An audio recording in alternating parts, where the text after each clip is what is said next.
Hay una fotografía que tomé cuando tenía 11 años. Es una foto de un refrigerador vacío, solo la bombilla encendida, 3 estantes desnudos y un único sobre de ketchup de un restaurante de comida rápida al que había caminado 6 manzanas de distancia. Tomé esa foto el día 9. Quedaban 21 días. Mi madre estaba en París. Estaba comiendo croissants, publicando selfies frente a la Torre Eiffel y enamorándose de un hombre que sabía que yo existía y no le importaba. Me dejó $20, una tarjeta de débito sin PIN y una frase que todavía puedo escuchar en mis sueños: ya eres lo suficientemente mayor. No seas dramática. Tenía 11 años. Lo que sucedió después de que regresó, bronceada, sonriente, arrastrando 2 maletas de diseñador por la puerta principal, terminó con un agente de los servicios de protección infantil en la mesa de nuestra cocina y la firma de un juez en una orden de custodia. Pero me estoy adelantando. Antes de continuar, si esta historia resuena con algo real en tu vida, tómate un momento para dar me gusta y suscribirte. Deja un comentario diciendo desde dónde estás viendo y qué hora es allí. Siempre los leo. Mi nombre es Elise.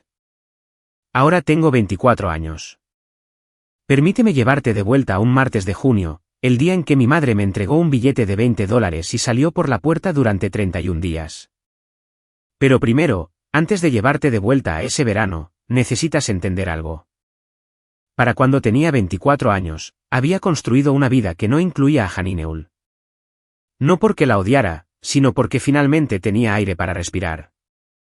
Trabajaba como asistente administrativa en una clínica pediátrica en el lado este de la ciudad. Una oficina pequeña, buena gente, un seguro decente. Vivía en un apartamento tipo estudio con una ventana que daba a un estacionamiento, lo cual suena deprimente hasta que has pasado un mes en una casa donde cortaron la luz y la única iluminación provenía de velas de cumpleaños.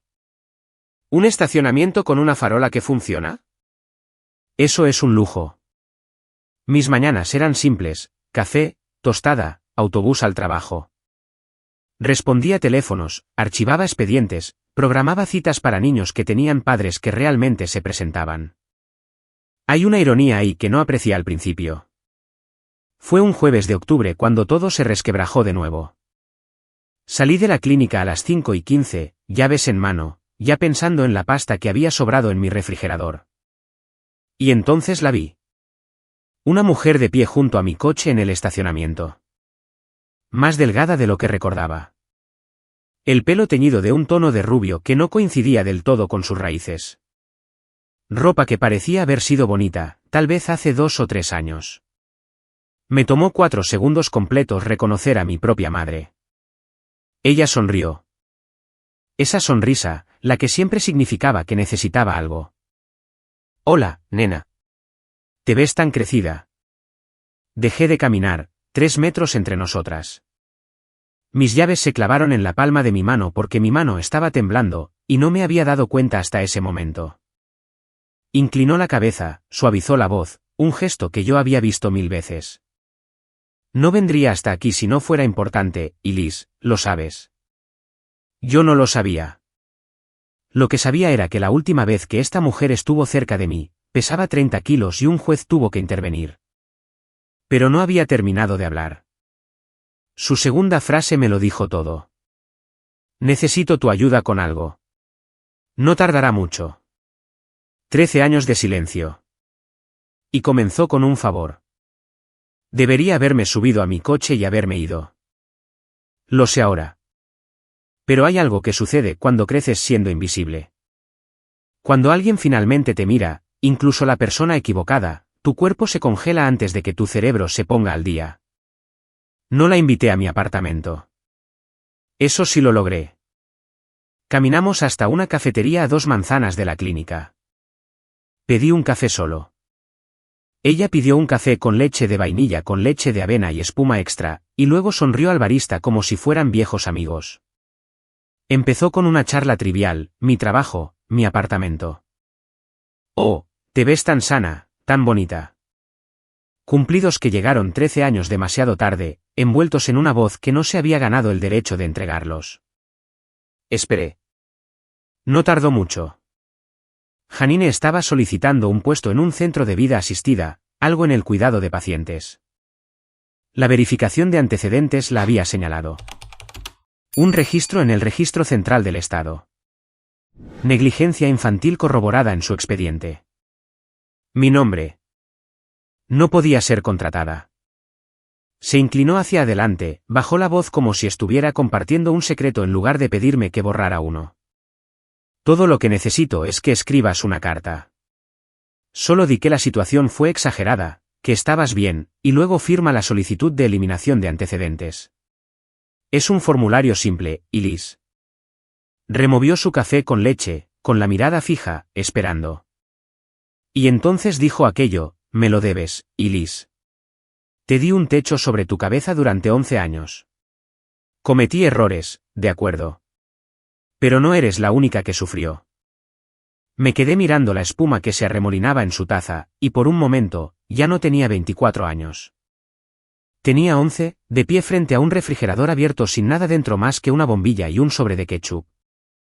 El olor de una casa en la que nadie había vivido adecuadamente durante semanas. Dijo errores, de la misma manera que alguien dice el tráfico, como si fuera algo que simplemente le hubiera pasado. Salí de la cafetería sin responderle. No expliqué. No discutí. Simplemente me levanté, dejé $4 en la mesa por mi café y me fui. Podía sentir su mirada en mi espalda a través de la ventana mientras cruzaba el estacionamiento, pero no me di la vuelta. Conduje a casa, me senté en el suelo de la cocina con la espalda contra el gabinete, me quedé allí tal vez 20 minutos, solo respirando. Luego abrí el cajón inferior de mi escritorio. Debajo de las carpetas de impuestos y el contrato de arrendamiento del apartamento, había un cuaderno, de cubierta floral, rosa y amarillo desvaído. El lomo estaba partido en 3 lugares. No lo había tocado en años. Junto a él, una memoria USB del tamaño de mi pulgar metida dentro de una bolsa de sándwich. Tomé el diario, lo abrí en la primera página. La letra era pequeña. A lápiz, las letras ligeramente inclinadas hacia la derecha, de la manera que lo hace la mano de una niña cuando presiona demasiado fuerte porque está tratando de no temblar. Día 1, mamá se fue. $20. Leí esa línea 3 veces. Janine quería que yo dijera que la verdad era exagerada. Quería que escribiera una carta diciéndole al estado de Ohio que una ausencia de 31 días y $20 era un malentendido. Así que, déjame contarte la verdad día por día, exactamente como la escribí. Este diario me salvó la vida y destruyó la suya. Pero antes de llevarte de vuelta a ese junio, necesitas entender por qué no llamé a nadie. ¿Por qué una niña que podía escribir en un diario todas las noches y caminar 6 manzanas hasta una tienda de todo a $1 no podía levantar un teléfono y pedir ayuda? La respuesta es simple, y es la peor parte de toda la historia: tenía más miedo de ser rescatada que de tener hambre. Mi madre se aseguró de eso. Para entender a Janine, tienes que imaginarla como todos los demás la veían: bonita, bien arreglada, siempre la primera en reír en una mesa. Tenía este talento para entrar en una habitación y hacer que todos sintieran que la habían estado esperando. En las conferencias de padres y maestros, las raras a las que asistía, los maestros la adoraban. «¿Tu mamá es tan dulce?», decían. Yo sonreía. Claro, dulce. En casa, Janine era una frecuencia diferente. No ruidosa, no violenta, simplemente ausente. Como si siempre estuviera mentalmente en otra habitación mirando una versión de su vida que no me incluía. Le decía a la gente que era madre soltera. Les decía que sacrificaba todo. Y si solo vieras el exterior, lo creerías.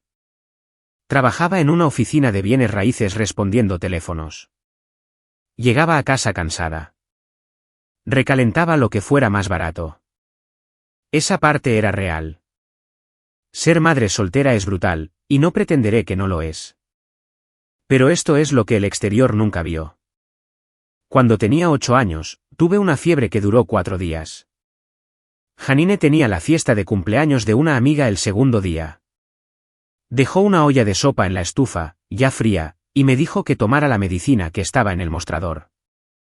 No me llames a menos que sea una emergencia, dijo. Y la fiebre no es una emergencia, Elise. Cuando la escuela programó las conferencias de padres, no apareció. Le dije a mi maestra que mi mamá trabajaba en el turno de noche. No lo hacía. Simplemente no quería ir. La escuché por teléfono una vez hablando con un compañero de trabajo. Ser madre soltera es el trabajo más difícil del mundo, dijo. Se rió después de decirlo. Esa risa fácil y encantadora. Yo estaba cenando sola en la cocina cuando lo oí, cereal porque no había nada más. Sabía que era difícil. Simplemente no quería hacerlo. Trabajo toda la semana para que puedas comer, Elise. Al menos podrías no hacerme sentir culpable por querer una noche libre. Esa era su frase favorita. La usaba tan a menudo que dejé de contar. Kate Ballard apareció cuando yo tenía 10 años. Vendía seguros para una firma de tamaño mediano, conducía un sedán plateado que mantenía impecable, usaba polos los fines de semana y olía a colonia de grandes almacenes. No fue malo conmigo. Eso habría sido más fácil de explicar. Simplemente no me veía. Yo era un mueble, una lámpara en el pasillo, algo que Janine tenía que esquivar en su camino hacia la vida que realmente quería. Cada plan que hacía era deberíamos probar ese nuevo lugar italiano, deberíamos conducir a la costa este fin de semana, deberíamos reservar esa cata de vinos. Deberíamos nunca me incluía. Y Janine no lo corregía. Ni una sola vez. Los fines de semana cambiaron primero. Viernes por la tarde. Janine empezaba a arreglarse. Rizador, blusa bonita, perfume que olía a gardenias. El motor de Kate rugía en la entrada a las 6. La puerta se cerraba. Oía el coche alejarse, y luego nada hasta el domingo por la noche. Al principio, le preguntaba a nuestra vecina, la señora Pritchard, a 3 puertas de distancia, una mujer jubilada con gatos y un comedero para pájaros. Llamaba el sábado por la mañana, me preguntaba si necesitaba algo, a veces traía un muffin. Pero después de unos meses, Janine dejó de pedírselo a ella también. Tenía 10 años, sola desde el viernes por la noche hasta el domingo por la noche.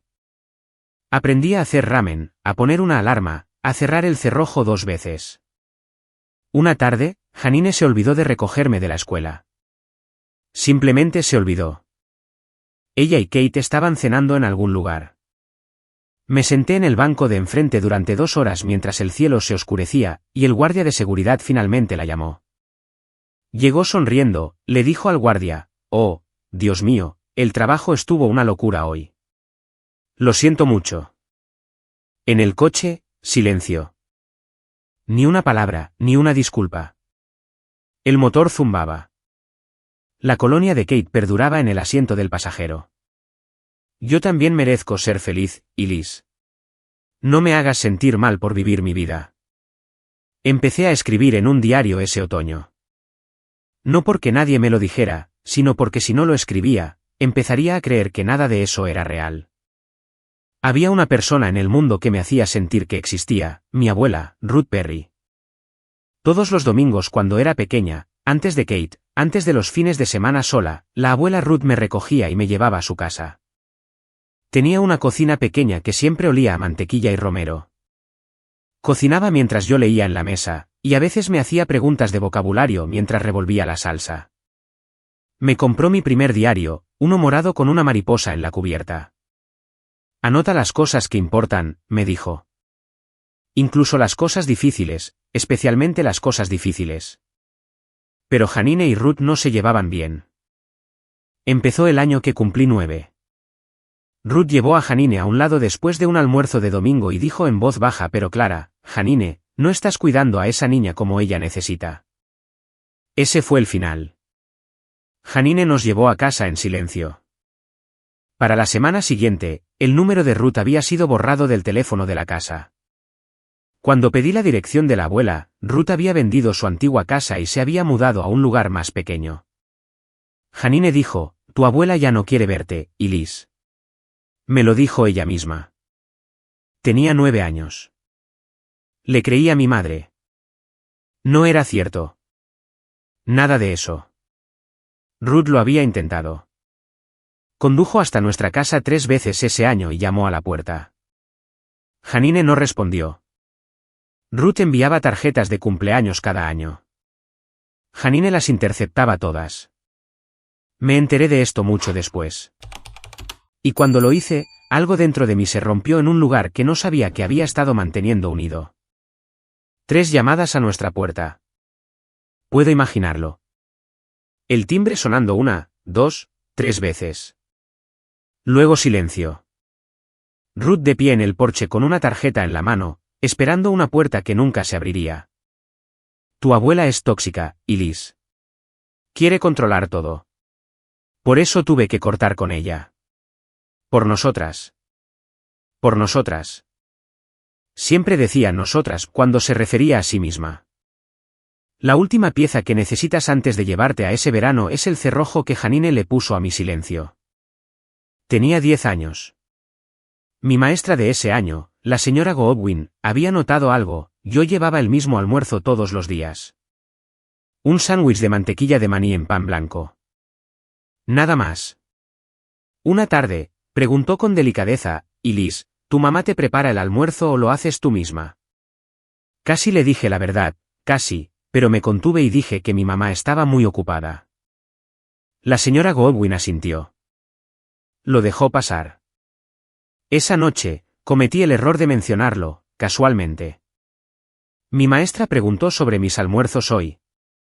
La cara de Janine cambió. No de enojo, de miedo. El tipo de miedo que no tiene nada que ver con tu hija y todo que ver contigo misma. Me sentó en la mesa de la cocina, me agarró la muñeca. No lo suficientemente fuerte como para dejar un moretón, lo suficientemente fuerte como para sujetarme. Si alguna vez le cuentas a alguien lo que sucede en esta casa, te llevarán. ¿Entiendes? Irás a un hogar de acogida. Sin cumpleaños, sin Navidad. Nadie te querrá. ¿Es eso lo que quieres, Elise? Negué con la cabeza. Bien. Entonces mantenemos nuestros asuntos en esta casa. Eso es lo que hacen las familias. Ese era el cerrojo. Y lo llevé en mi pecho durante años. 2 meses después, Janine llegó a casa radiante. Ella y Kate habían reservado un viaje. 4 semanas en Europa, París, Roma, Barcelona. Me mostró el itinerario en su teléfono como si me estuviera mostrando un boletín de calificaciones. Dije, ¿y yo qué? Apenas levantó la vista. Estarás bien. Prácticamente eres un adolescente. No llamó a la abuela Ruth. No le preguntó a la señora Pritchard. No organizó a nadie. 3 de junio, un martes por la mañana. Janine cerró 2 maletas rojas, dejó un billete de $20 en el mostrador de la cocina junto a una tarjeta de débito para la que no tenía el PIN, y caminó hacia la puerta principal. No me abrazó. No miró hacia atrás. Hay comida en el congelador. No le abras la puerta a extraños. Y Elise, no seas dramática. El sonido de esas ruedas de maleta rodando por el azulejo, luego la puerta, luego el motor del coche, luego nada. 31 días de nada.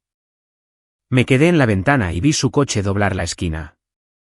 Esperé las luces de freno, que el coche se detuviera, que se diera cuenta de lo que estaba haciendo y volviera. La calle se quedó vacía. Me di la vuelta. La casa tenía un sonido que nunca antes había notado. El zumbido del refrigerador, el tic del reloj de pared, y debajo de todo eso, un tipo de silencio que presiona contra tus oídos, el silencio de un lugar sin nadie más en él. Abrí el refrigerador, medio cartón de leche, unas pocas rebanadas de queso procesado todavía en el plástico, una botella exprimible de mostaza, un paquete de ramen en el estante sobre la estufa. En el congelador, 3 cajas de pizza de marca blanca, del tipo que cuesta $1.99 cada una. Me senté en la mesa de la cocina y conté, $20. La tienda de todo a $1 a 6 manzanas de distancia vendía ramen en paquetes de 4 por $1. Mantequilla de maní. Pan. Si comía una vez al día, podría estirar el dinero hasta quizás 10 días. Eso dejaba 21 días sin un plan. No escribí en mi diario esa primera noche. Simplemente me acosté en la cama y escuché a la casa respirar. Día 2. Caminé hasta la tienda de comestibles de la esquina, una de verdad, no la de todo a $1, y probé la tarjeta de débito. La máquina pidió un PIN. Adiviné el cumpleaños de Janine. Incorrecto. Probé el año en que nací. Incorrecto. Probé 1, 2-3-4. Incorrecto. La pantalla me bloqueó. El cajero me dirigió una mirada que todavía vive en algún lugar de mi estómago. Volví a casa sin nada. Día 3. Abrí mi diario. Día 3. Comí cereal sin leche. La leche se echó a perder. La tiré por el fregadero, y el olor me dio arcadas. Mamá no llamó. Tampoco llamó el primer día. Revisé el teléfono 2 veces. Sin señal. El teléfono no funciona. Escribí porque si no escribía, lloraría. Y si empezaba a llorar, tenía miedo de no poder parar. Todavía no tenía miedo. No del tipo real. Eso llegó el día 7. Día 5. Llamé a la puerta de la señora Pritchard. 3 golpes. Esperé. 3 más. Esperé. Su coche no estaba en la entrada. Sus persianas estaban bajadas. Arranqué una página de mi diario y escribí una nota: señora Pritchard, soy Elise, de 2 puertas más abajo. ¿Puede llamarme cuando regrese, por favor? La deslicé por debajo de su puerta y volví a casa. Nunca llamó. Más tarde me enteré de que estaba visitando a su hijo en Michigan. Se fue todo el mes de junio. Mi única vecina, ausente. Día 6. Levanté el teléfono de la casa. Ya lo sabía, pero lo hice de todos modos. Me lo puse en la oreja. Nada. Sin tono de llamada. Sin estática.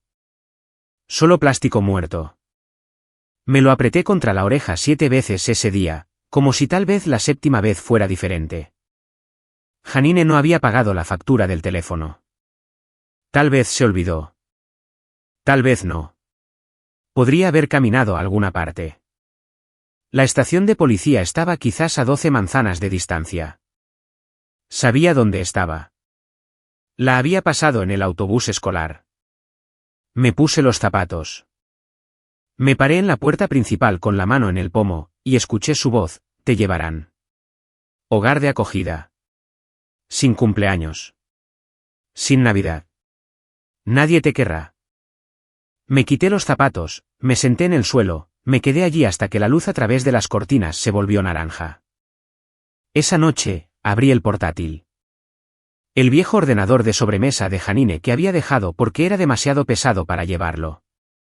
El wifi no funcionaba, pero a veces, si me sentaba cerca de la pared trasera de la cocina, una débil señal se colaba desde la red no segura de un vecino. Suficiente para cargar una página si esperaba lo suficiente. Revisé la cuenta bancaria de Janine, la conjunta, en la que mi nombre estaba técnicamente. Aquella a la que estaba conectada la tarjeta de débito bloqueada. Saldo, $0. Había retirado los últimos $40 antes de irse. Día 7.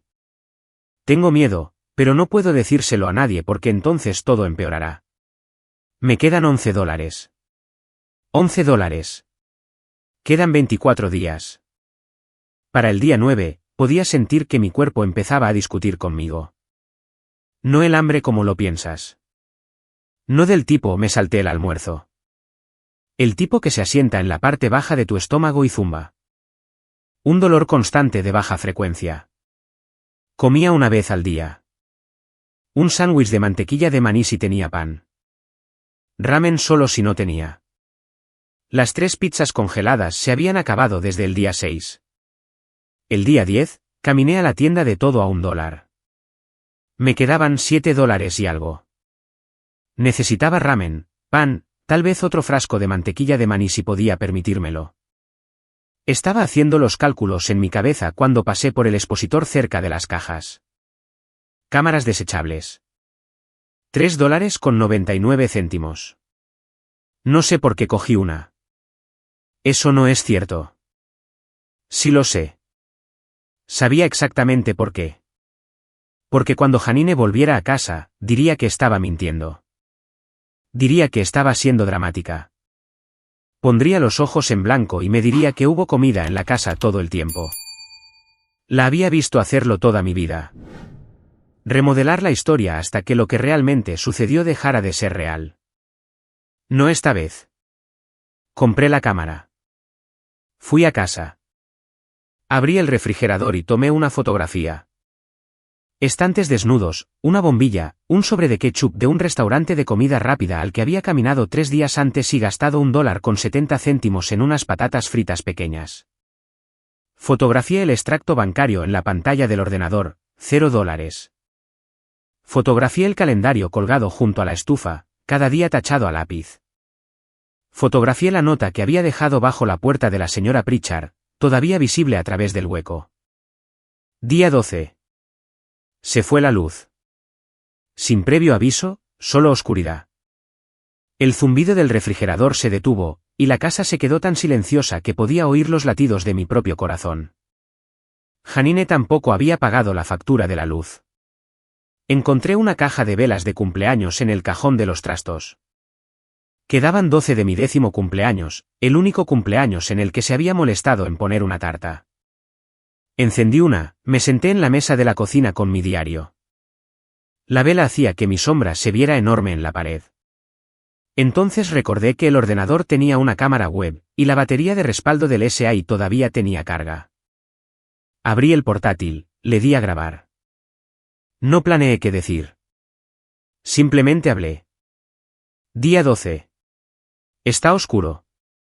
Se fueron las luces. Estoy hablando a la cámara porque no hay nadie más. El archivo se guardó en el disco duro. No sabía lo que valía. Simplemente no quería estar sola en la oscuridad sin una voz, aunque fuera la mía. Quedaban 4 velas de cumpleaños. Descubrí la iglesia el día 13, a 4 manzanas al sur, pasando la lavandería y la tienda de repuestos de automóviles, un edificio de ladrillo con un cartel pintado a mano que decía, comida comunitaria, sábados 11 de la mañana. Había pasado por allí 100 veces en días de escuela y nunca le había prestado atención. Me presenté ese sábado a las 10:50, me puse al final de una fila que se extendía por la acera. Nadie me preguntó mi nombre. Nadie preguntó por qué una niña de 11 años estaba sola en una fila de comida. Era alta para mi edad. Tal vez asumieron que tenía 13, 14. Tal vez simplemente no querían empeorar las cosas preguntando. Una mujer con un delantal verde me entregó una bolsa de papel, pan, 2 latas de sopa, una manzana. Me sonrió. Una sonrisa de verdad, no la de Janine. Casi lloro allí mismo en la acera. Me contuve mordiéndome el interior de la mejilla tan fuerte que sentí el sabor a cobre. Sábado, conseguí pan, sopa enlatada y una manzana. La señora de la iglesia me sonrió. Casi lloro. 2 días después, la señal de wifi del vecino volvió a llegar. Me senté en el suelo de la cocina con el portátil y esperé a que se cargara la página de redes sociales de Janine. Tardó 4 minutos. Y allí estaba ella. Roma, luz dorada. Janine con un vestido de verano, sosteniendo un cono de helado, riéndose de algo que Kate dijo. El coliseo detrás de ellos, desenfocado pero inconfundible. Su pie de foto, viviendo mi mejor vida. La siguiente foto, el patio de un restaurante, mantel blanco, copas de vino. Pie de foto, extrañando a mi niña en casa. No puedo esperar a traerle recuerdos. Extrañándome. Me extrañaba tanto que lo publicó en lugar de llamar. Tanto que no dejó un número de teléfono que funcionara. Tanto que vació la cuenta bancaria antes de irse. No lloré. Hice una captura de pantalla. Día 17. Mamá publicó fotos. Escribió, bendecida. Comí sopa enlatada en la oscuridad. Quedan 11 días. Ella iba a volver. Y todo lo que había construido, la imagen, la historia, la versión de sí misma que otras personas creían, iba a colapsar. Pero no por mí, sino por mi maestra de 6º grado. El distrito escolar organizaba un programa de enriquecimiento de verano de 2 semanas a finales de junio. No me inscribí porque quisiera aprender. Me inscribí porque servían el almuerzo. Día 25, primer día del programa. Me puse la ropa más limpia que tenía, una camiseta que me quedaba más holgada que antes y unos vaqueros que había estado ajustando con una goma de pelo a través de la trabilla del cinturón. Caminé a la escuela de la misma manera que había caminado a todas partes ese mes. Un pie, luego el otro, lo suficientemente lento como para ahorrar energía. Hacía 33 grados ese día, el tipo de calor que se te sienta en el pecho. Estábamos afuera para educación física. El maestro nos hizo correr vueltas. Logré dar media vuelta a la pista antes de que mi visión se pusiera blanca en los bordes. El suelo se inclinó. Mis rodillas cedieron. No recuerdo haber golpeado el césped. Cuando abrí los ojos, estaba en la enfermería, con un paño frío en la frente, una caja de galletas saladas en la mesa, un cartón de zumo ya abierto, con la pajita ya puesta, y una mujer sentada en la silla a mi lado, mirándome de una manera en que nadie me había mirado en mucho tiempo. La señora Ellen Whitfield, de inglés de 6º grado. Llevaba gafas de lectura subidas en la cabeza y un cordón lleno de llaves alrededor del cuello. No parecía asustada. Parecía concentrada. El tipo de concentración que significa que alguien está prestando atención de verdad. ¿Y Liz, cuánto tiempo llevas comiendo así? Agarré las galletas en lugar de responder. Ella esperó, y luego, más bajo. ¿Y Liz, quién te está cuidando este verano? La voz de Janine, hogar de acogida. Nadie te querrá. Miré hacia abajo. La señora Whitfield se inclinó hacia adelante, sin agobiarme, solo más cerca. Y Liz, no tienes que proteger a nadie en este momento. Solo dime la verdad. Sostuve el cartón de zumo con ambas manos. Estaban temblando. La pajita traqueteaba contra el papel de aluminio. Mi mamá está en Europa. Se ha ido por 25 días. La señora Whitfield dejó de respirar. 3 segundos completos. Lo sé porque los conté. Luego puso su mano en mi hombro, ligera, firme, y dijo, hiciste lo correcto, cariño. Voy a ayudarte ahora. Se levantó. Caminó hacia el teléfono en la pared. Marcó. Pero no llamó a mi madre. Llamó a los servicios de protección infantil. Vinieron a la mañana siguiente. Donna Chase era una trabajadora social del Departamento de Niños y Servicios Familiares del condado. De unos 40 y tantos años, pelo castaño corto, un blazer azul marino sobre una blusa blanca que llevaba como un uniforme. Llevaba un portapapeles y una bolsa de lona, y llamó a mi puerta a las 9:15 con la señora Whitfield de pie un paso detrás de ella. Abrí la puerta. La casa detrás de mí decía todo lo que yo no podía. Sin luces. La electricidad todavía estaba cortada. El aire dentro estaba viciado y cálido, del tipo espeso que se pega a la piel cuando una casa no se ha ventilado adecuadamente en semanas. El mostrador de la cocina tenía 3 latas de sopa vacías alineadas junto al fregadero. La basura no se había sacado porque no podía alcanzar la tapa del contenedor en el callejón. Donna Chase no jadeó. No dijo, oh, Dios mío. Simplemente caminó por la casa lentamente, de la manera que lo hace alguien cuando está leyendo una habitación como se lee una página. Abrió el refrigerador. Miró el calendario. Tomó nota de los días tachados. 26x a lápiz. Luego se volvió hacia mí. ¿Y Liz, tienes algún registro? ¿Algo que hayas escrito o guardado? Fui a mi habitación y volví con el diario, el de flores, rosa y amarillo desvaído. Se lo entregué. Donna lo abrió, leyó la primera línea, pasó la página, leyó la siguiente. No habló durante mucho tiempo. Simplemente siguió pasando páginas. Cada una con fecha, cada una escrita con un lápiz cuidadoso por una niña que no tenía a nadie con quien hablar excepto un cuaderno. Cuando levantó la vista, sus ojos estaban rojos. Le mostré la cámara desechable, 22 exposiciones. Le mostré la carpeta en el portátil, las grabaciones de la cámara web. Día 12 en la oscuridad. Día 15, más silencioso. Día 20. Apenas susurrando. Donna tomó fotos de cada página. Clic, clic, clic. El sonido del obturador fue lo más fuerte en esa casa en semanas. Se volvió hacia la señora Whitfield. Su voz era baja, pero la oí. Este es uno de los casos mejor documentados que he visto de una niña de esta edad, y ella ni siquiera sabía que estaba construyendo un caso. Luego se arrodilló frente a mí, a mi nivel.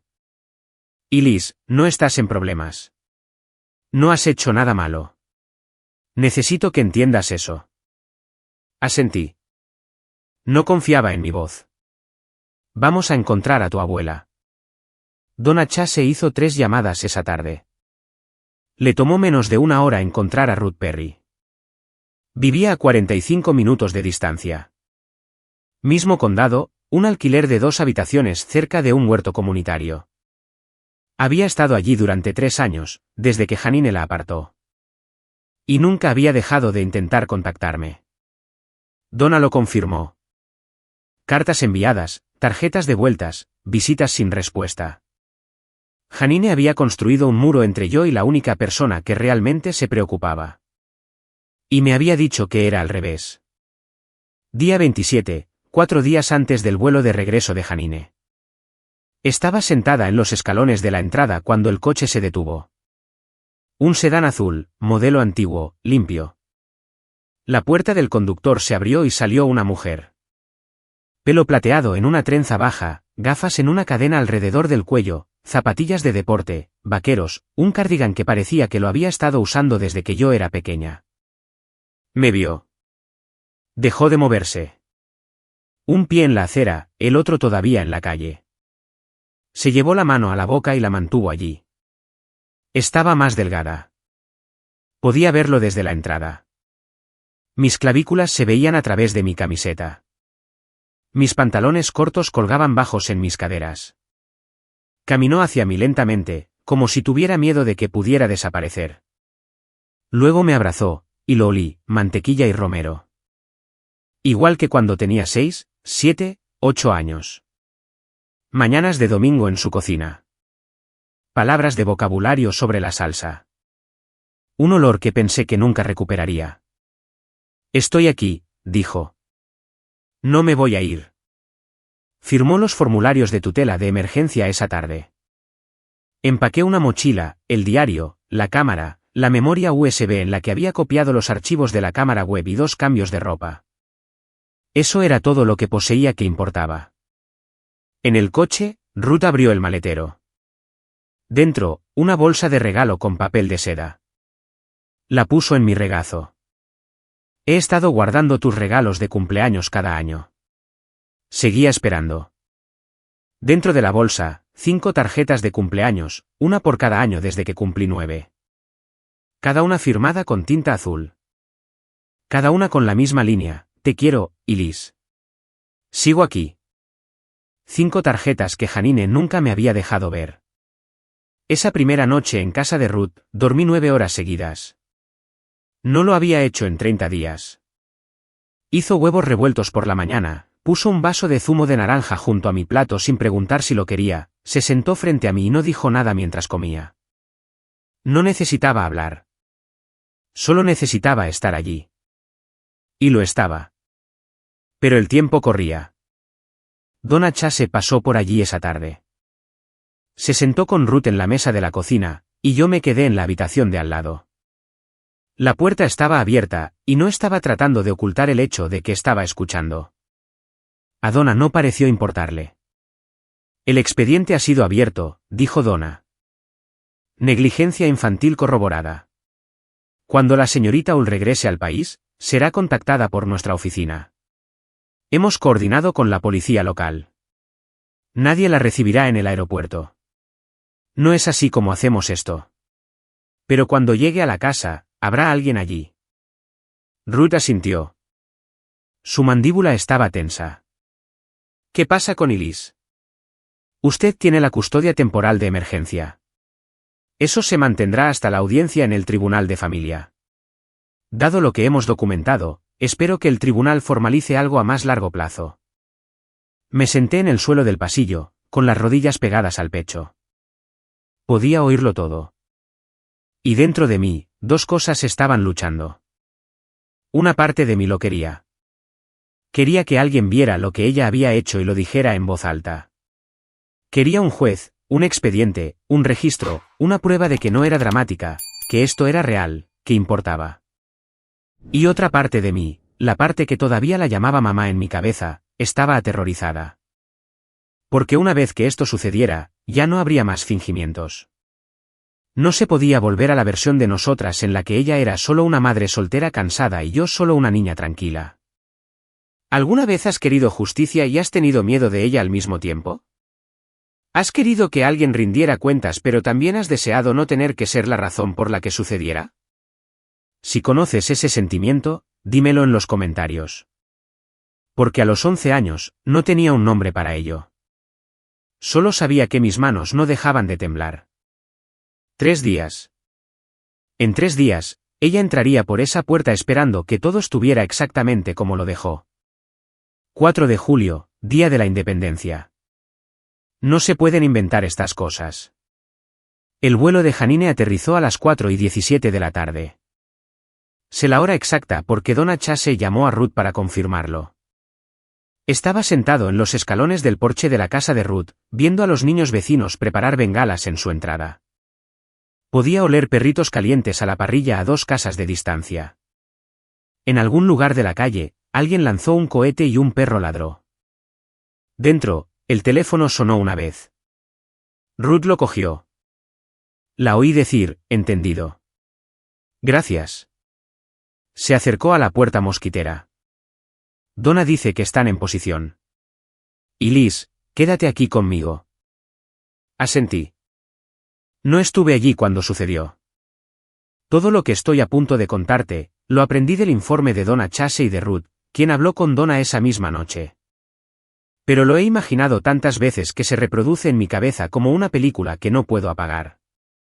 Janine y Kate tomaron un taxi desde el aeropuerto. 2 maletas cada uno, de diseñador, juegos de equipaje a juego que habían comprado en Barcelona. La piel de Janine estaba bronceada. Llevaba unas gafas de sol nuevas subidas en la cabeza. Se estaba riendo de algo cuando el taxi se detuvo frente a la casa. Kate sacó las maletas del maletero. Janine subió por la entrada, con las llaves ya en la mano. Puede que notara el sedán sin marcar aparcado a 2 casas de distancia. Puede que no. Abrió la puerta principal, entró, llamó como siempre hacía cuando llegaba a casa del trabajo y esperaba que yo estuviera esperando. Y Liz, estoy en casa. La casa respondió con el mismo silencio en el que yo había estado viviendo durante 31 días. Siguió caminando. Dobló la esquina hacia la cocina y se detuvo. Donna Chase estaba sentada a la mesa de la cocina, no de pie, sentada, tranquila, con las manos cruzadas sobre una carpeta de manila. A su lado, el diario, mi diario, abierto en una página cerca del medio. Junto a él, una fila de fotografías dispuestas en orden, el refrigerador, el calendario, el extracto bancario en $0, un fotograma de la cámara web. Yo sentada en la oscuridad, iluminada por el brillo de la pantalla de un portátil, con las costillas visibles a través de mi camiseta. Un oficial uniformado estaba de pie cerca de la puerta trasera, en silencio, con los brazos a los lados. Donna levantó la vista. Señorita Hull, por favor, entre. Janine no se movió. Imagino que este es el momento en que su cerebro intentó reescribir la escena. Intentó encontrar la versión en la que esto tenía sentido, en la que ella todavía era la protagonista, en la que había una explicación que terminaba con ella teniendo la razón. No pudo encontrar ninguna. 3 segundos de silencio absoluto. Nadie respiraba. El único sonido en esa cocina era el zumbido del refrigerador. El mismo que había escuchado durante 31 noches. Donna había llamado a la compañía eléctrica 2 días antes para restablecer la energía. La casa estaba iluminada, cada detalle visible. La maleta de Janine cayó al suelo. El asa resonó contra el azulejo. No, no, esto no puede estar sucediendo. La voz de Donna no cambió. Plana, profesional, el tipo de calma que suena más fuerte que los gritos. Señora, por favor siéntese. Tenemos algunas preguntas. Detrás de Janine, Kate apareció en el pasillo. Vio al oficial. Vio las fotografías en la mesa. Dio un paso hacia atrás. ¿Dónde está ella? La voz de Janine se quebró, pero no era preocupación. Sé cómo suena su preocupación. Nunca la había escuchado dirigida a mí. Este era el sonido de alguien que se da cuenta de que la audiencia ha cambiado. ¿Dónde está mi hija? Donna Chase no parpadeó. Su hija está a salvo, señorita Hull. Ha estado a salvo durante unas 48 horas. La primera vez en un mes. Janine se sentó, y luego hizo lo que había hecho toda su vida. Empezó a actuar. Las lágrimas llegaron rápido.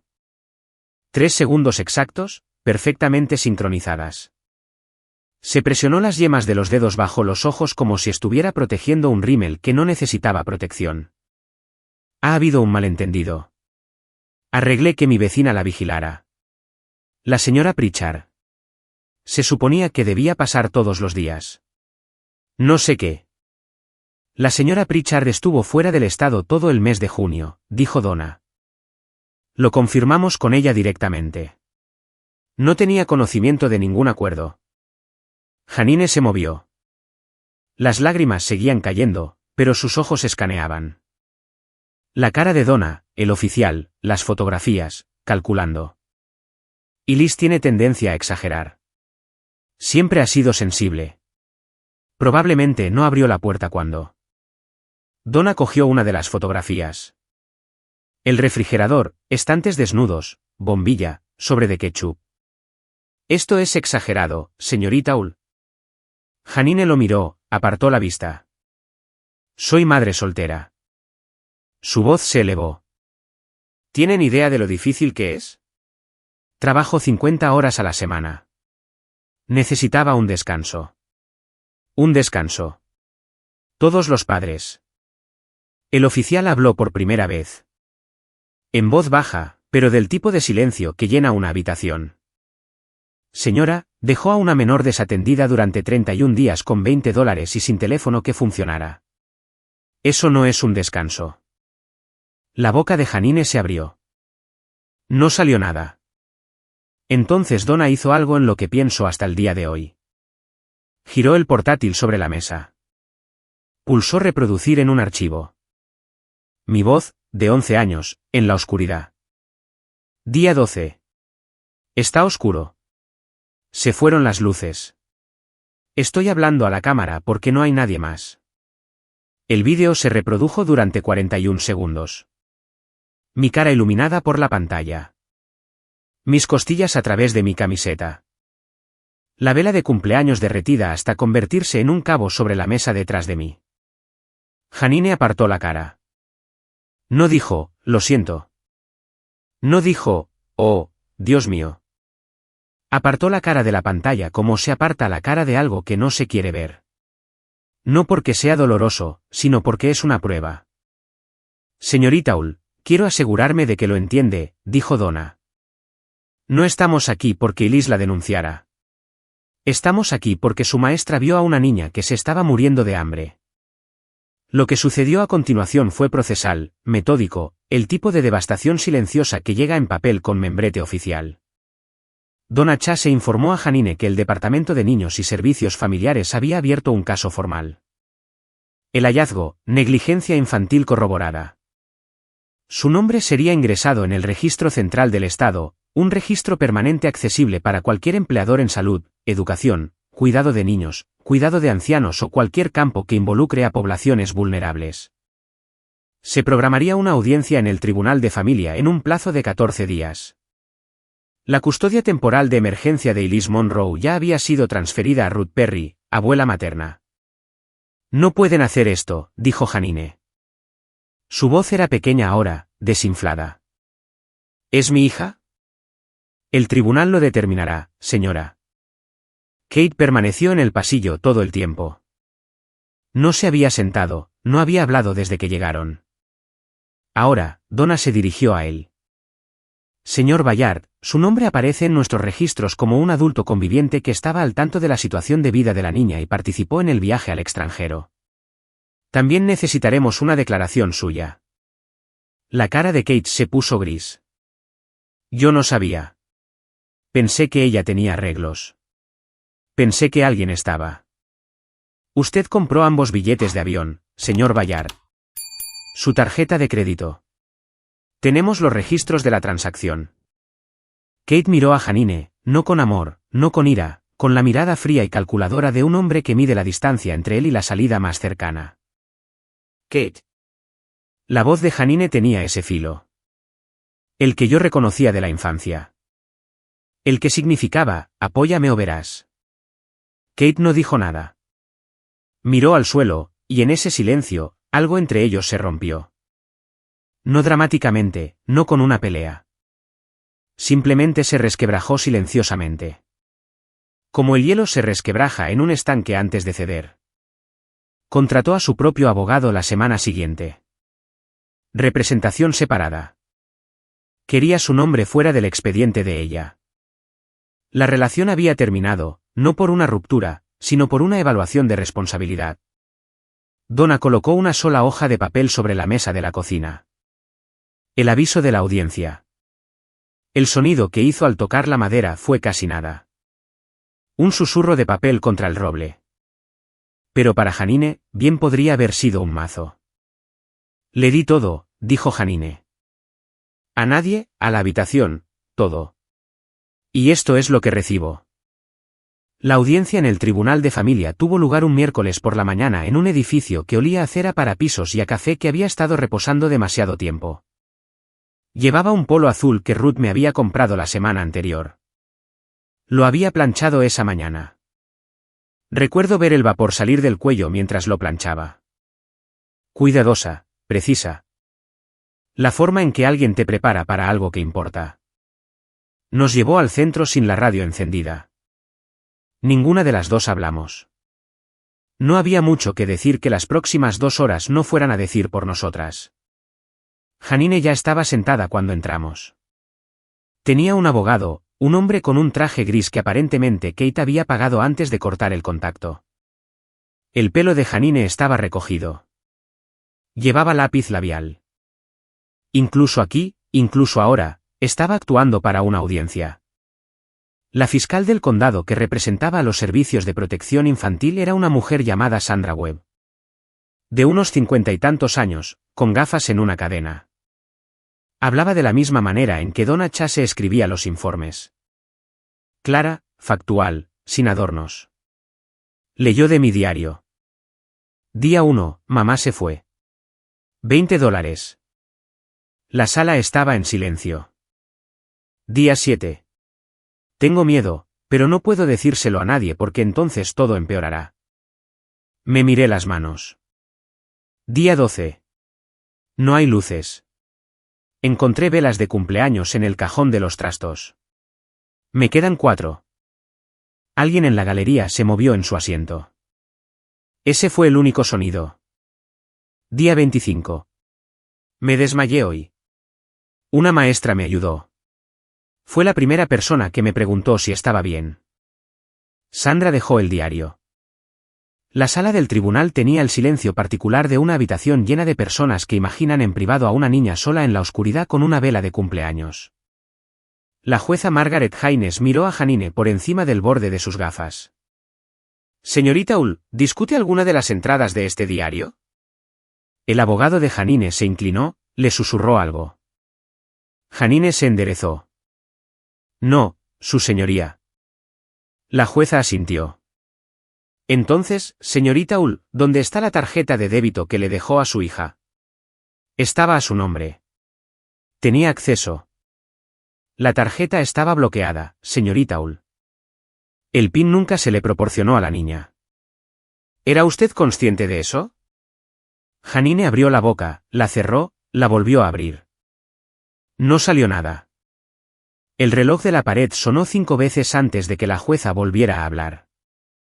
He estado en este estrado durante 19 años, dijo la jueza Haynes.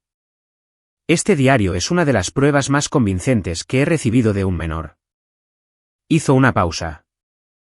No para crear drama, sino para dar peso. El tribunal determina lo siguiente: la custodia legal completa de Liz Monroe, menor de edad, fue transferida a Ruth Perry, con efecto inmediato. Los derechos parentales de Janine Hull no fueron terminados. Ese es un proceso diferente. Pero sus derechos de custodia fueron despojados. Se le permitirían visitas supervisadas 2 veces al mes solo si Elise consentía.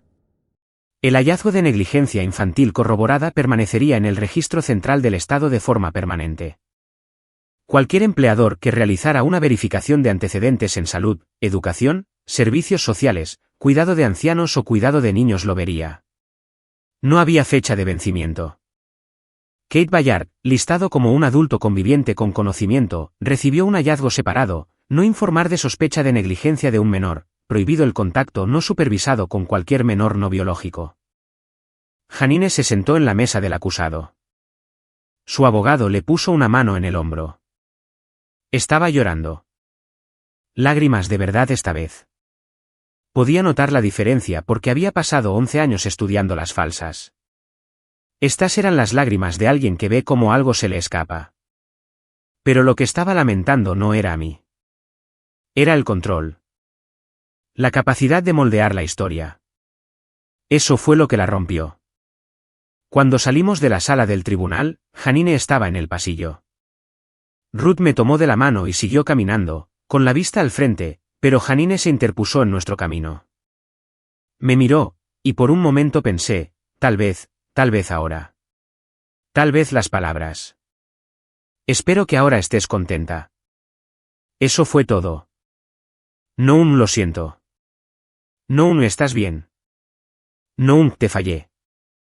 Espero que ahora estés contenta.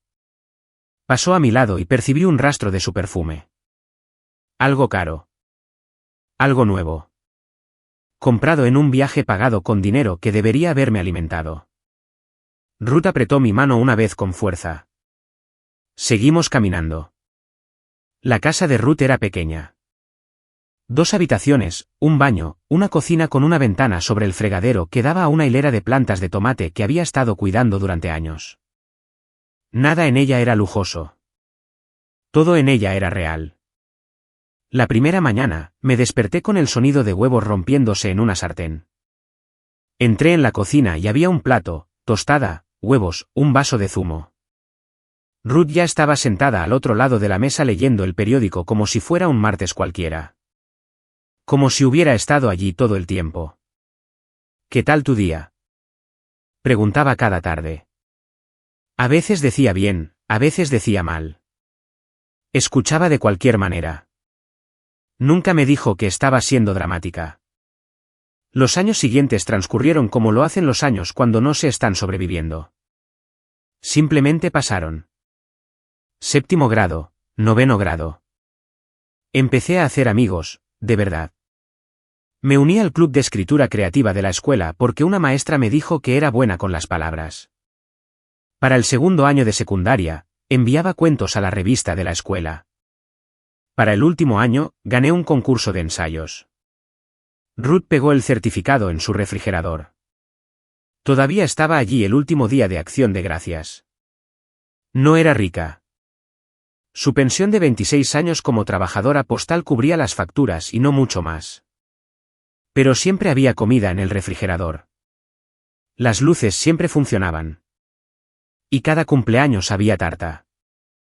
Cumplí 18 años, me gradué, conseguí un trabajo, empecé la universidad comunitaria por la noche, me mudé a mi propio lugar a los 20. Era un estudio del tamaño de la cocina de Ruth, pero el contrato de arrendamiento estaba a mi nombre y la puerta se cerraba con llave desde adentro. Janine nunca llamó, nunca escribió, nunca se presentó a una sola visita supervisada. Solía preguntarme si eso significaba que no me quería. Finalmente, me di cuenta de que significaba lo mismo de siempre: yo solo le era útil cuando servía a un propósito. A los 22, conseguí el trabajo en la clínica pediátrica, archivaba expedientes, respondía teléfonos, ayudaba a padres nerviosos a registrar a sus hijos. No había abierto el diario en años. Estaba en el cajón de mi escritorio, en silencio, como una alarma de incendios en la pared. No piensas en ella hasta que la necesitas. Luego, un jueves de octubre, Janine estaba de pie junto a mi coche, y lo entendí. La alarma estaba a punto de sonar de nuevo. Pensé que captaría la indirecta.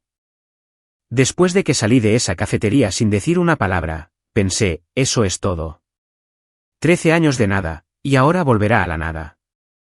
Janine siempre había sido eficiente en cortar lazos con la gente. La había visto hacerlo con Ruth, con amigos, con compañeros de trabajo. Supuse que me extendería la misma cortesía. No lo hizo. Día 1, después de la cafetería, un mensaje de texto de un número que no reconocí. Solo quiero hablar. Por favor, Elise. Es todo lo que pido. Día 3. No puedes ignorarme para siempre. Soy tu madre. Día 5. Llamó a Ruth. Ruth me lo contó esa noche. Su voz con ese tono particular que adquiere cuando está enojada pero elige no gritar. Janine había llorado por teléfono.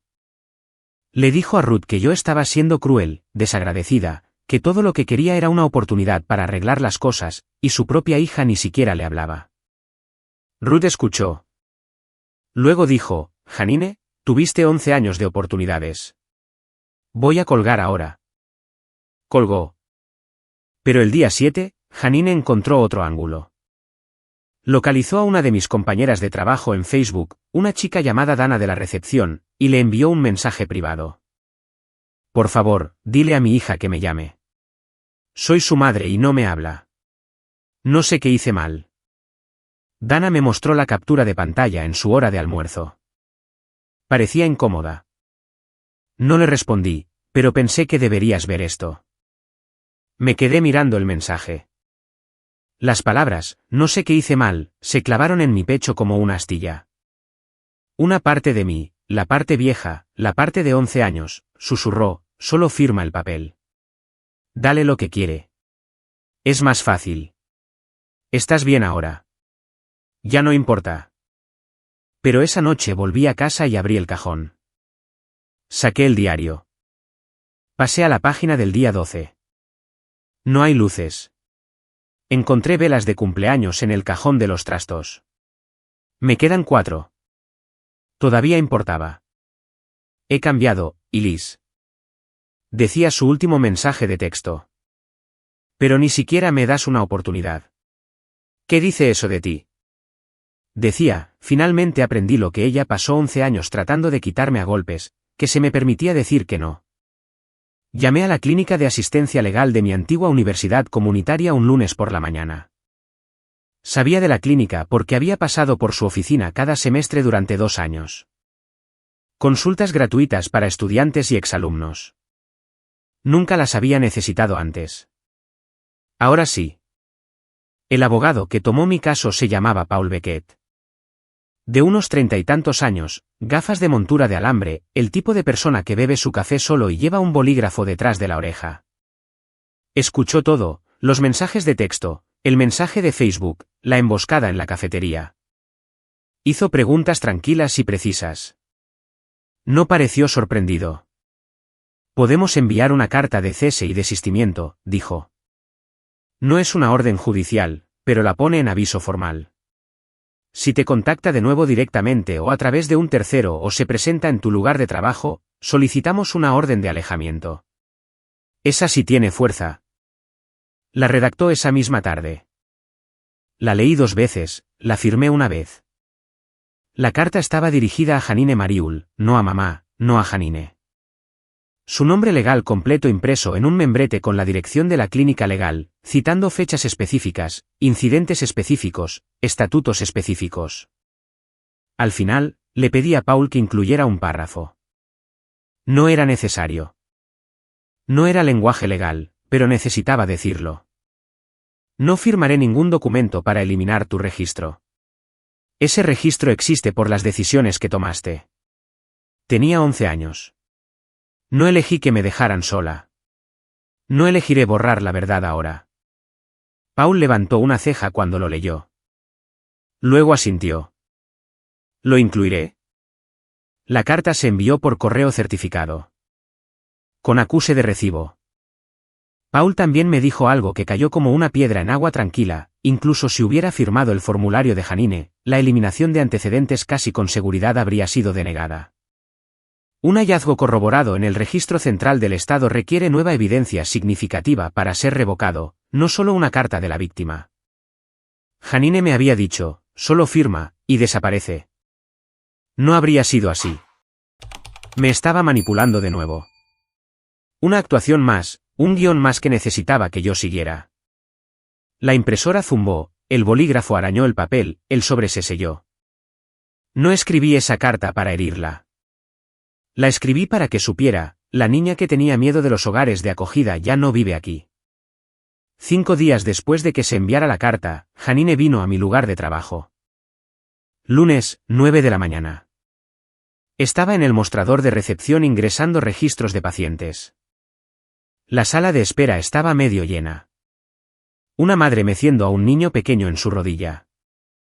Un hombre mayor hojeando una revista. Un adolescente con auriculares y una muñeca entablillada. La puerta principal se abrió.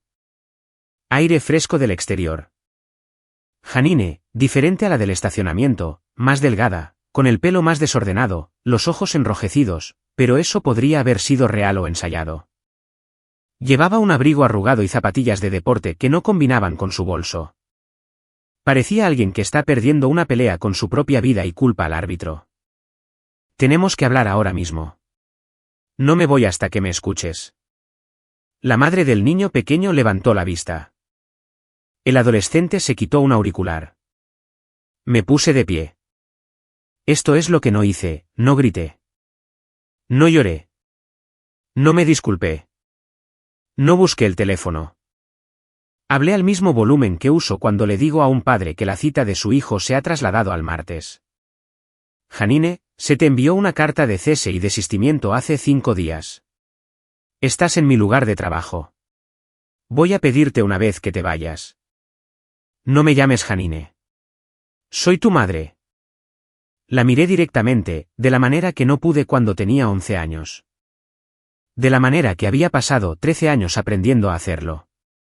Una madre no deja a su hija de 11 años sola durante un mes con $20 y sin teléfono. Perdiste ese título en un tribunal hace 13 años. La sala de espera se quedó en silencio. La madre que sostenía al niño pequeño lo acercó más a su pecho. El hombre mayor bajó su revista. El adolescente se quedó mirando. Nadie se movió. Janine se quedó en el centro de ese silencio con la boca abierta y sin decir nada. Mi jefa de oficina, Linda, apareció desde el pasillo trasero. Había escuchado todo. Se posicionó entre Janine y el mostrador de recepción, con los brazos cruzados. Señora, necesito que se vaya ahora, o llamaré a la policía. Janine miró alrededor de la sala, cada rostro, buscando a alguien que se pusiera de su lado. La madre, el hombre mayor, el adolescente. Nadie se movió. Se dio la vuelta, salió. La puerta de cristal se cerró detrás de ella con un suave silbido neumático. Me senté. Mis manos estaban firmes. Mi corazón no. Pero no lo necesitaba. No levanté la voz. No lo necesitaba. La verdad ya es lo suficientemente fuerte cuando dejas de susurrarla. Linda llamó a la línea de no emergencia de la policía antes de que el coche de Janine saliera del estacionamiento. No fue dramático. Sin sirenas, sin esposas. Un oficial pasó 40 minutos después, tomó mi declaración, aceptó la copia del cese y desistimiento que guardaba en mi bolso del trabajo y lo redactó. Violación de un aviso de cese y desistimiento, documentado, enviado a la oficina del fiscal del condado. La oficial, una mujer de mi edad, pelo corto, ojos firmes, lo explicó claramente. Si te contacta de nuevo de cualquier forma, en persona, por teléfono, a través de un tercero, puedes solicitar una orden de alejamiento. En ese momento, cualquier contacto adicional se convierte en un asunto penal. Firmé el informe del incidente. Me arrancó mi copia. El papel era fino, del tipo que se mancha si presionas demasiado fuerte. Dana me trajo un vaso de agua después de que el oficial se fuera. Se sentó en la silla junto a mi escritorio y no dijo nada. Solo se sentó allí. A veces, lo mejor que una persona puede hacer es estar presente sin necesidad de arreglar nada. Llamé a Ruth en mi hora de almuerzo, sentada en mi coche en el estacionamiento con el motor apagado. Se acabó, abuela. Una pausa, luego la voz de Ruth, cálida y segura, como siempre lo era cuando las cosas que necesitaban suceder finalmente habían sucedido. Bien. Ven a casa a cenar esta noche. Estoy haciendo tu plato favorito. He pensado muchas veces en cómo habría sido si nadie me hubiera visto nunca. Si la señora Whitfield no se hubiera arrodillado a mi lado en esa enfermería, si Donna Chase no hubiera pasado a la página correcta, si Ruth no hubiera cogido el teléfono. ¿En qué momento una persona deja de ser invisible? Solía pensar que era cuando alguien finalmente te mira. Pero ahora creo que es cuando dejas de esconderte, cuando te pones de pie en un mostrador de recepción y dices una frase verdadera en voz alta y no te disculpas por ello. Tenía 24 años, y por primera vez, no estaba actuando la invisibilidad. Había terminado. Déjame contarte lo que le pasó a Janine. No porque me alegre, sino porque las consecuencias son el único lenguaje que algunas personas escuchan. El trabajo en el centro de vida asistida, la razón por la que había vuelto después de 13 años, se había ido. El hallazgo en el registro central del Estado significaba que no podía pasar una verificación de antecedentes para ningún puesto que involucrara a poblaciones vulnerables. Ni en salud, ni en educación, ni en cuidado de niños, ni en cuidado de ancianos. Lo que la envió a buscarme fue lo que nunca podría deshacer porque no fui yo quien lo puso allí. Lo hizo un juez, basándose en pruebas. Pruebas que ni siquiera sabía que estaba creando. La violación del cese y desistimiento estaba archivada en el condado. Un incidente más, y tenía motivos para una orden de alejamiento, lo que crearía un registro legal adicional. Otra marca en otra verificación de antecedentes. Otra puerta cerrándose detrás de ella. Kate Ballard, desaparecido. Desapareció en otro estado la semana después de la audiencia original hace 13 años, contrató a su propio abogado, separó su nombre del de Janine donde pudo. Su relación no terminó con una pelea. Terminó con una hora facturable. Las cuentas de redes sociales, las de los hashtags y los selfies bendecidos y los pies de foto del extrañando a mi niña, fueron eliminadas. Dana había mencionado el mensaje de Facebook a algunas personas en la clínica. Ellas lo mencionaron a algunas personas fuera de la clínica. En un pueblo pequeño, la información se mueve a la velocidad del chisme.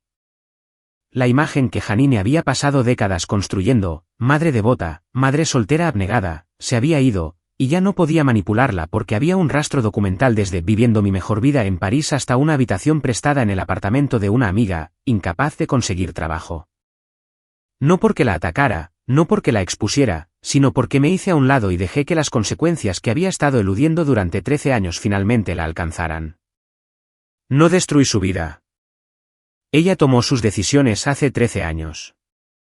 Simplemente dejé de interponerme entre ella y los resultados. 3 semanas de silencio. Había empezado a creer que finalmente había terminado. Entonces Ruth me llamó un martes por la noche. Llegó una carta para ti. La envió a mi dirección, no directamente a mí, a través de Ruth. Técnicamente, no era una violación. Janine siempre había sido precisa con los límites de las reglas que estaba dispuesta a torcer. Conduje a casa de Ruth esa noche. El sobre estaba en la mesa de la cocina, escrito a mano, mi nombre en cursiva ondulada. Lo abrí de pie. Querida Elise, sé que cometí errores. Sé que no fui perfecta, pero sigo siendo tu madre, y siempre lo seré. Espero que algún día encuentres en tu corazón el perdonarme. He cambiado. Todo lo que quiero es que volvamos a ser una familia.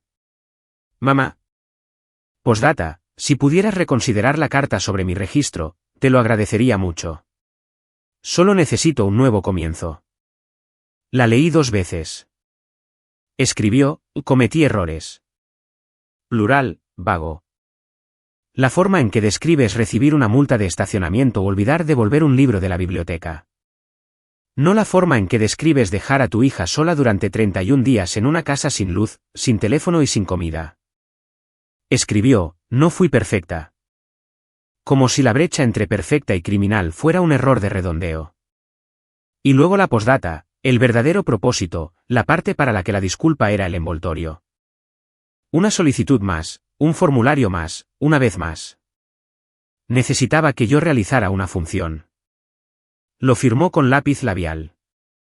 No me lo estoy inventando. No con tinta, no con bolígrafo, con lápiz labial. De la misma manera que firmaba las postales a sus amigos desde las vacaciones. Incluso su disculpa era una actuación. No respondí. No la rompí. No la quemé. Doblé la carta, la deslicé de nuevo en el sobre y la coloqué en el cajón del escritorio junto al diario. Junto a la memoria USB, junto a las tarjetas de cumpleaños que Ruth había guardado durante 5 años. Si alguna vez volvía, tendría una prueba más que no pedí y que ella me entregó voluntariamente. El cajón se cerró con un clic silencioso. El mismo cajón, el mismo diario, pero una chica diferente decidiendo qué guardar. Es de mañana mientras te cuento esto, un sábado de octubre. Estoy sentada en mi apartamento tipo estudio con una taza de café que está casi demasiado caliente para sostenerla. Acabo de abrir el refrigerador. Leche entera, huevos, espinacas, pasta sobrante del jueves, un recipiente de sopa que Ruth me dejó el domingo pasado, 2 manzanas, un trozo de queso. No entiendes lo que significa un refrigerador lleno hasta que has abierto uno a las 2 de la mañana y no has encontrado nada más que una bombilla y un sobre de ketchup. Ahora, cada vez que abro esa puerta y veo comida, algo en mi pecho se libera, un músculo que he estado apretando desde que tenía 11 años. No odio a Janine. El odio requiere un mantenimiento que no estoy dispuesta a proporcionar. Simplemente ya no le hago espacio. Ni en mi casa, ni en mi cabeza. Ni en el refrigerador. Ruth y yo cenamos todos los domingos. Tiene 72 años y todavía cuida su huerto de tomates. Todavía pregunta, ¿qué tal tu día?, cada vez que la llamo. Todavía pega cosas en su refrigerador. El mes pasado, fue una tarjeta de agradecimiento que le di. Sin razón, solo porque sí. Trabajo en la clínica. Archivo expedientes. Ayudo a los padres a registrar a sus hijos. A veces entra una madre con aspecto abrumado, cansado y asustado, y le doy una cálida sonrisa y le digo, tómese su tiempo. No tenemos prisa. Porque sé cómo se ve cuando un niño está observando para ver si los adultos a su alrededor están prestando atención. Ruth me dijo una vez, los límites no son muros que construyes para mantener a la gente fuera. Son puertas de las que tú tienes la llave. Pienso mucho en eso. Si estás escuchando esto y te resulta familiar, si fuiste el niño en la casa oscura, o si eres el adulto que todavía tiene miedo de que lo llamen egoísta por decir que no, quiero decirte algo. Es lo mismo que la señora Whitfield me dijo el día que se arrodilló a mi lado en una enfermería con un cartón de zumo y una pregunta que había estado esperando toda mi vida que alguien me hiciera. No tienes que proteger a nadie en este momento. Solo di la verdad. Mi refrigerador está lleno. Mi teléfono funciona. Mi puerta tiene una cerradura que solo yo controlo. Tengo 24 años y finalmente estoy completamente en casa. Esa es mi historia. No la conté por lástima.